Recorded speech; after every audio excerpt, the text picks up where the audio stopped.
Ladies and gentlemen, with 5 days left and $821 left to raise in my January 2022 fundraiser, I am waving my pom-poms saying, save THORnews, defense, make miracles happen. And, man, what a weird month. So yeah, with Mercury retrograde and Venus still retrograde on day 38 of 40, things are crazy. And up is down, down is up.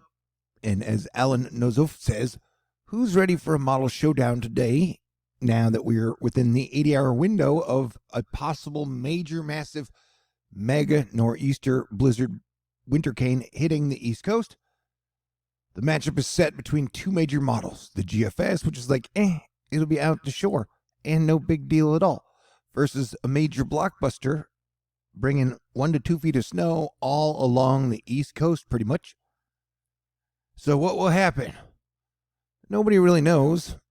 The GFS has been on a 5-storm wind streak, and there's always the atmospheric defense team variable. But I would like to say that is one of the biggest major massive wind fields I think I've ever seen while I've been here at THORnews, which is weird. And remember, we had that major, massive, biggest volcano eruption in the modern age that we saw, the Tonga, which caused tsunamis. They were only a foot or two, but they went around the snow globe of Earth. So yeah, this can be a weird storm, weird situation. And with Mercury or Venus turning direct on the 29th, I would guess that we're definitely going to get some type of a storm, but, you know, we could get an out to sea her, and everybody's like, oh, man. But it does appear that it is going to be a very angry ocean either way. You're talking about like 28-foot waves up into the northeast, and then like 20-foot waves all down the coast almost, and just out into the ocean.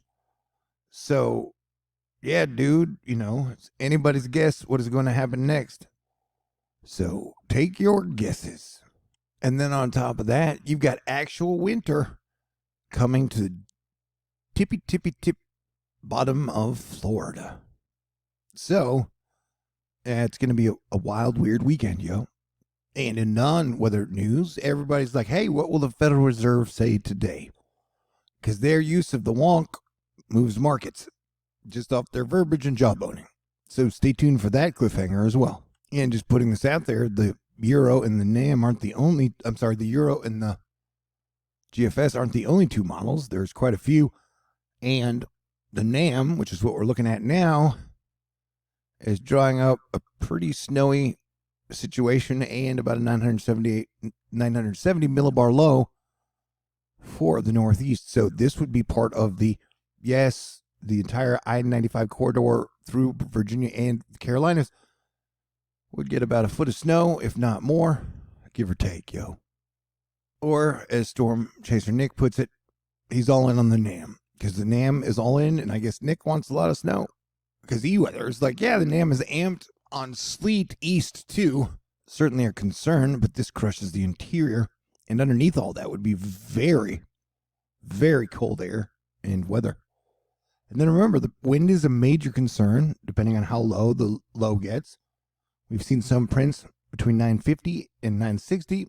This is bringing in its 970 millibars of pressure.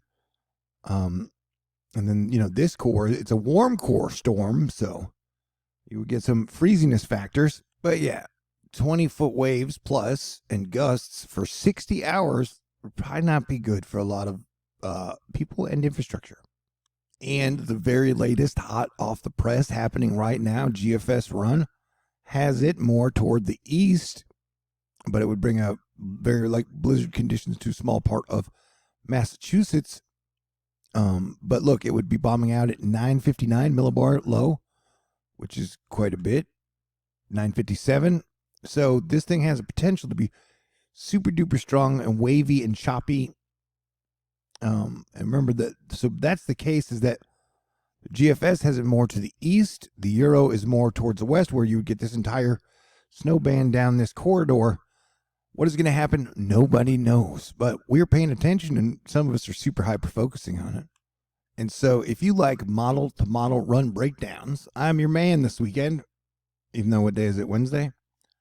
Here is the 6Z GFS, and I just want to point out that the GFS models are suggesting that the weather is going to get super duper mega stormy. We'll get this storm on the 29th, and then we'll get another storm on the 2nd or 3rd, and then we'll get another big storm around the 5th or 6th of February. So after kind of a boring monthish of weather, Mother Nature is about to start throwing the kitchen sink at us. And, volcanoes and earthquakes have been kind of calm since the 15th, 11 days. So that ain't going to last forever. Yeah, let's just check this model run out again of the GFS. I mean, this would be, if this were to verify, nobody knows because it's like 7 days out, 10 days out, 16 days out. But this is suggesting a very, very, very stormy pattern coming up. Cool? Great? All right. Will THORnews survive the Mercury-Venus retrograde January where YouTube kicked me in the balls for a whole week? I don't know, maybe. I hope so. If you'd like to contribute to help keep me around, I got a snail mail, PayPal, Venmo, CashApp, Patron. $821 left to raise for 5 days left to go. And I got nothing but love and appreciation for you no matter what happens, and I'll still do my best to bring you guys excellent information as long as my lights are on and I got a place to stay. All right? Stay cool. I will talk to you in the very near future. And have a great day. Peace out. God bless everyone.